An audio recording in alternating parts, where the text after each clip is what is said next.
Welcome all of you in our channel teaching Neverland by Shubham sir. So आज हम करने वाले अपना प्रोबेबिलिटी का चैप्टर। बहुत ही अच्छा चैप्टर है, बहुत ही सिंपल है। जो 12th में कंसेप्ट था 95% वही कंसेप्ट आपका यहाँ पे भी यूज होगा जो कि आपने 12th में पढ़ा था। लिमिट, डिफरेंशिएशन और प्रोबेबिलिटी, ये वही चैप्टर्स है जो कि आप 12th में पढ़ के आ चुके हो। सो चलिए वीडियो को स्टार्ट करते हैं। सो वीडियो को कर दीजिए लाइक, और आपने मेरा चैनल सब्सक्राइब नहीं किया है सो प्लीज सब्सक्राइब करके बेल आइकन को प्रेस कर दीजिए ताकि हमारे वीडियो की नोटिफिकेशन आप तक पहुंचे। आप मुझे इंस्टाग्राम पे भी फॉलो कर लीजिए, लिंक आपको डिस्क्रिप्शन में मिल जाएगा। सो चलिए स्टार्ट करते हैं वीडियो को। लेट्स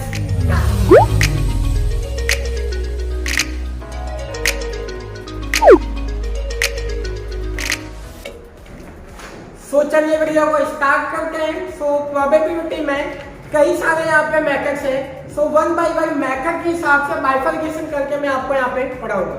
सबसे पहले आज जो मैं वीडियो बना रहा हूँ वो किसके ऊपर बनाऊंगा, टॉसिंग ए कॉइन।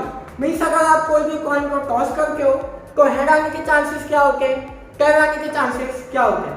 अब ये आपका F5 बीकॉम है तो यहाँ पे 1 कॉइन को टॉस करेंगे तो क्या होगा, ये सारी चीजें नहीं आएंगी। 3 कॉइन को टॉस करके, 4 को करके, 5 को करके, ये आपको पेपर में आ सकता है। तो यहाँ पे मैं सारे आपको पेपर के क्वेश्चन कर रहा हूँ, एग्जाम्पल नहीं कर रहा हूँ इसमें। ओके, सो अक्टूबर नवंबर 2013 का क्वेश्चन पे आ रहा हूँ। अक्टूबर नवंबर 2013 पेज नंबर 189/2 आपकी बुक का है। सो यहाँ पे क्या लिखा गया है, a coin is toss 3 times, what is the probability of getting at least 1 head. हमें कॉइन को टॉस करना है, कितनी बार टॉस करना है, 3 टाइम्स, और हमें ये बताना है कि मिनिमम 1 हेड यहाँ पे होंगे चाहिए। सो सॉल्व करते हैं। कौन सा ये, अक्टूबर नवंबर 2013। ओके, 2 से 3 क्वेश्चन कर रहा हूँ। ओके, पूरा पेज आपका बन जाएगा, कोई वाले क्वेश्चन आप इजीली सॉल्व कर पाओगे। कंसेप्ट में जाना, रट्टा नहीं मारना कि एक कॉइन को 2 कॉइन को टॉस करके तो क्या होगा, head head tail tail head tail tail head, याद नहीं करना, कंसेप्ट में जाना है। यहाँ पे देखो आपको एक कॉइन इज टॉस 3 टाइम्स, एक कॉइन को हम टॉस करते हैं तो क्या आता है, हेड और टेल। ओके, यहाँ पे हमें कितनी बार टॉस करना है, 3 टाइम्स। सो इसका 3 टाइम्स कर देंगे। ओके, सो 3 times means 2 into 2 into 2 means कितना हो जाता है, 8। ओके, अब आपको याद नहीं करना, कंसेप्ट में जाना, यहाँ पर ध्यान दो, फुल कॉन्सेंट्रेशन करना। कॉइन को हम 3 बार टॉस कर रहे हैं मीन्स 2 into 2 into 2 8 आ गया। 8 का हाफ होता है 4, 4 का हाफ होता है 2, 2 का हाफ होता है 1। अच्छे से समझो, कॉइन को टॉस कर रहे हम 3 टाइम्स, टोटल आउटकम्स आएंगे 8 का हाफ करेंगे 4, 4 का हाफ 2 और 2 का हाफ 1। पूरा वीडियो वॉच करो, डेफिनेटली पूरा समझ में आएगा। अब आपको क्या करना है कि जो भी आपका आउटकम आया है इसकी बाहर की वैल्यू हमें यूज करना है। सो यहाँ पे कितना है, 4। सो यहाँ लिखेंगे 4 टाइम है। ओके, 4 टाइम है, और यहाँ लिखेंगे 4 टाइम 10। समझ में आया, 8 है, 8 का हाफ करना है 4, 4 का हाफ 2, 2 का हाफ 1। पहले 4 है, कॉइन टॉस करके क्या आता है, हेड या तो टेल। तो 4 टाइम आपको हेड लिखना है और 4 टाइम आपको क्या लिखना है, टेल लिखना है। उसके बाद 2 time, so head head tail tail, so head head tail tail. Okay, और लास्ट में 1 है, 1 means head tail head tail head tail head tail. Okay, so ये आपका हो गया आउटकम्स। काउंट कर लेना है, 1 2 3 4 5 6 7 8। ओके, 8 आउटकम्स आपके यहाँ पे आएंगे। क्वेश्चन क्या पूछा है, प्रोबेबिलिटी का फॉर्मूला क्या होता है, m/n। n आ गया हमारा 8। m मतलब क्या होता है, जो हमें क्वेश्चन में पूछा गया है वो।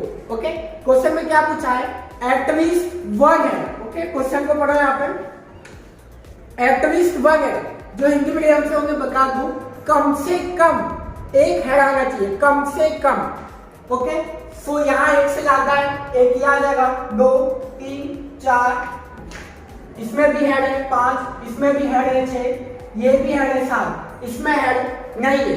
सो टोटल कितने हो जाते हैं हम आपके 7, कम से कम एक हेड होना चाहिए, 1 2 3 4 5 6 7। ओके, सो एम आ गया 7, तो 7/8 ये क्या हो गया आपका आंसर। सो ये क्वेश्चन सॉल्व हो गया, बहुत ही सिंपल क्वेश्चन था। ओके, इसके बाद एक और मैं कॉइन वाला क्वेश्चन कर रहा हूँ ताकि आपको पूरा बेस बन जाए। सो चलिए आ जाते हैं नेक्स्ट क्वेश्चन पे। ओके, सो वीडियो को कर दीजिए फटाफट से लाइक। सो चलिए आ जाते हैं नेक्स्ट क्वेश्चन पे। ये क्वेश्चन है आपका अप्रैल 2010 और ये लास्ट क्वेश्चन है जो कि हम कॉइन को टॉस करते हैं। बाकी सारे क्वेश्चन आपके इजीली हो जाएंगे। ये 2 क्वेश्चन मैं इसके लिए कर रहा हूँ क्योंकि आपका पूरा 100% बेस बन जाएगा और कुछ नहीं आएगा पेपर में। यही आएगा फाइंड एटलीस्ट 1 है 2 है 3 है। मैंने आपको फर्स्ट क्वेश्चन में बेस करवा दिया है। सो ये क्वेश्चन अप्रैल 2010 का है। यहाँ पे आपको खाली सैंपल स्पेस बताना है। ओके, सो यहाँ पे लिख दे रहा हूँ मैं अप्रैल 2010 का क्वेश्चन है। यहाँ पे आपको क्या कहा गया है कि एक कॉइन को टॉस करके कितने टाइम टॉस करना है, 4 टाइम। सो 2 का 4 करेंगे, सो 2 का 4 हो जाता है, 4 टाइम मल्टीप्लाई करेंगे, 2 2 जा 4, 4 2 जा 8, 8 2 जा 16।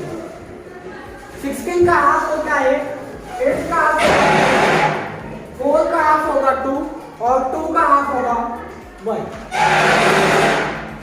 सो चलिए सॉल्व करके मैंने आपको कहा कि जो भी आउटकम्स आया है इसके बाहर की वैल्यू हमें यहाँ पे लेनी होगी।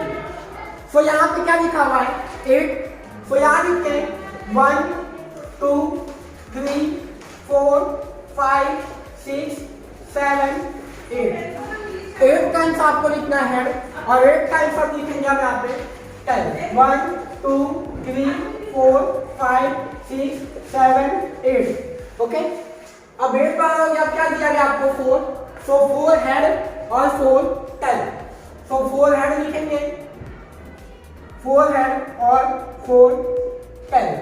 टेल के बाद सेम यहाँ पे 4 हेड लिखेंगे हम और 4 टेल। उसके बाद में 2 दिया गया आपको। So head head tail tail, head head tail tell.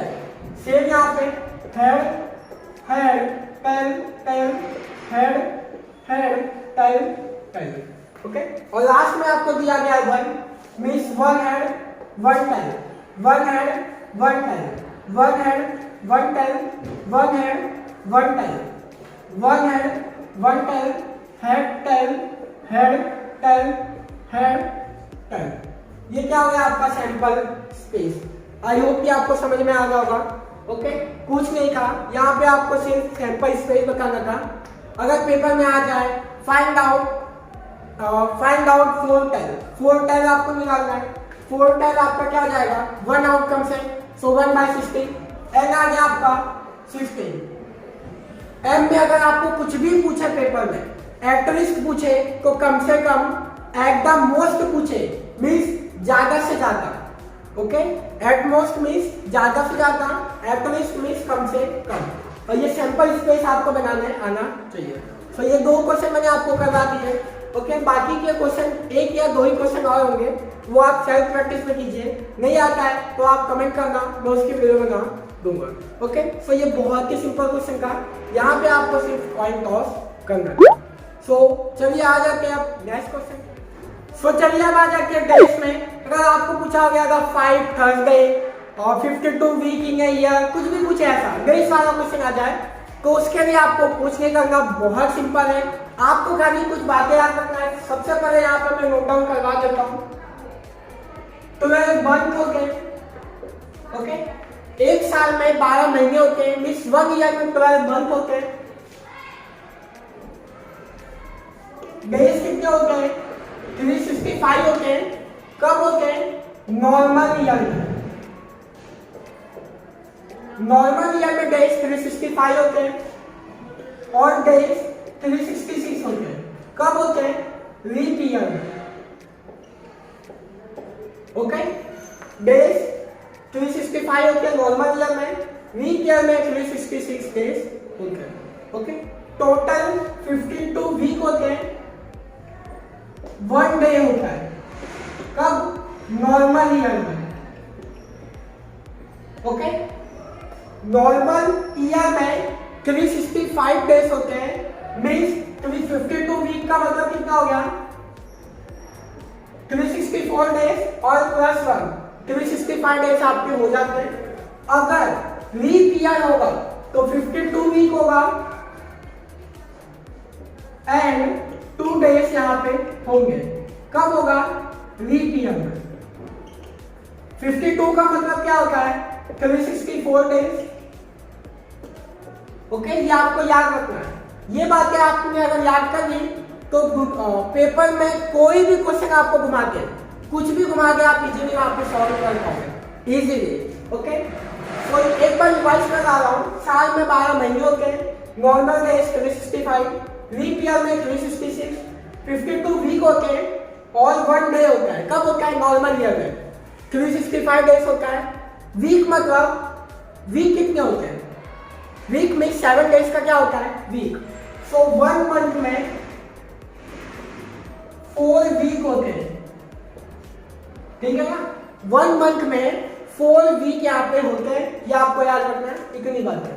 अगर लीप ईयर होगा तो 52 वीक और 2 डेज यहाँ पे बच जाते हैं। सो चलिए अब आ जाते हैं। क्वेश्चन पे। अक्टूबर 2008। ओके, यहाँ पे क्या पूछा गया आपको? मैं भी कह रहा हूँ यहाँ पे अक्टूबर 2008 का क्वेश्चन है। ओके, सारे क्वेश्चन मैं आपको पेपर की कराऊंगा। सो अक्टूबर 2008 का क्वेश्चन है, पेज नंबर 187 है आपके बुक में। क्या लिखा गया है? Obtain the probability of getting 5 Thursday in the month of March. क्या लिखा है? 5 Thursday in the month of March. Okay, यही आपको पूछा गया है। अब यहां पर ध्यान दो, मार्च महीना है, सॉरी इसका नहीं गलत लिख जाएगा, मार्च है। ओके, सो मार्च में कितने डेज होते हैं आपको काउंट करना है। ये वाला आपको याद होगा ना? ये वाला आपको जनवरी, फरवरी, मार्च, अप्रैल, मई, जून, जुलाई, वापिस यहाँ पे अगस्त, सितंबर, अक्टूबर, नवंबर, दिसंबर। ये आपने बचपन में किया होगा और ये आज आपको ये काम में आएगा। यहाँ पे काउंट करना है जनवरी, फरवरी, मार्च अगर ऊपर आया मीन्स 31 डेज यहाँ पे होते हैं। मार्च में 31 डेज होते हैं। तो अभी भी किसकी पूछा है? 5 थर्सडे, मतलब कि 5 बार थर्सडे आना चाहिए। और मैंने आपको बताया एक मंथ में कितने वीक होते हैं? 4। मैंने आपको अभी बताया एक मंथ में 4 वीक होते हैं। 4 वीक का मतलब 28 डेज होते हैं, सही है ना? मैंने आपको कहा एक मंथ में 4 वीक होते हैं, 28 डेज होते हैं। तो यहां पे कितना पूछा है? 5 थर्सडे। 5 थर्सडे तो 4 थर्सडे को पूरा चला जाएगा, 7 4 जा 28। ओके, तो 4 थर्सडे को पूरा हो जाएंगे, मीन्स 28 डेज को पूरा हो जाएगा। और मंथ कौन सा है? मार्च। सो इन दोनों का डिफरेंस कितना है? 31 माइनस 28।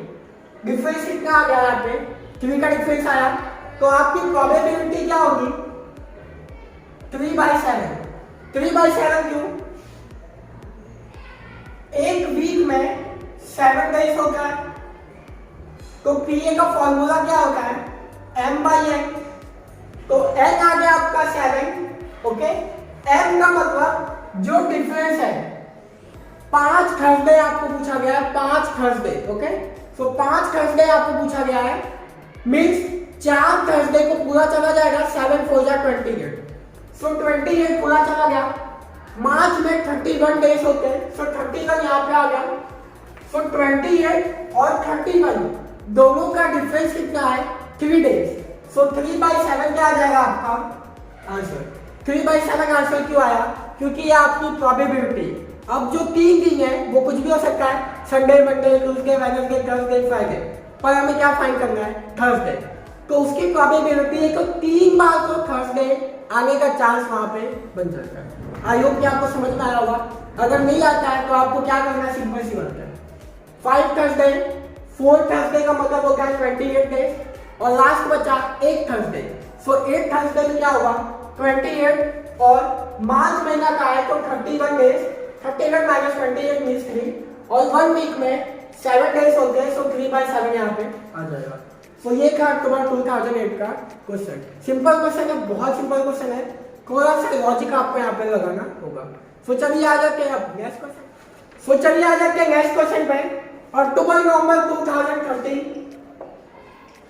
अक्टूबर नवंबर 2013 का क्वेश्चन है। यहाँ पे आपको क्या पूछा है 53 Sunday in a leap year. अगर आपने ये नोट डाउन कर लिया होगा तो डेफिनेटली आप ये क्वेश्चन सॉल्व कर दिए मेरे से पहले ही आप। ओके, तो यहाँ पे सॉल्व कैसे करना है आपको ध्यान। 53 संडे, 1 ईयर में कितने वीक होते हैं, क्या कहा है आपने लीप ईयर। लीप ईयर का है, लीप ईयर का मतलब क्या होगा ये वाला आएगा। सो 52 वीक पूरे पूरे चले जाते हैं। 53 हमें पूछा है, 53 क्या है हमें पूछा है, 52 पूरे पूरे चले जाते हैं। कितना बच रहा है यहाँ पे 2 डेज मीन्स 2 दिन यहाँ पे बच रहे हैं। तो एम आ गया 7, सॉरी एम आ गया 2 और एन आ गया आपका 7। एक वीक में 7 डेज होते हैं। सो पी ए बराबर क्या होता है एम बाई एन मीन्स 2/7 क्या हो गया आपका आंसर आ गया। आई होप कि आपको समझ में आया होगा। ध्यान में यहाँ पे 53 संडे इन लीप ईयर, 52 वीक पूरे पूरे चले जाते हैं और 2 डेज यहाँ पे बच जाता है। सो 2 डेज यहाँ पे बच जा रहा है मीन्स 2/7 क्या हो सकता है संडे हो सकता है। ओके, ये इसकी क्या है प्रोबेबिलिटी है।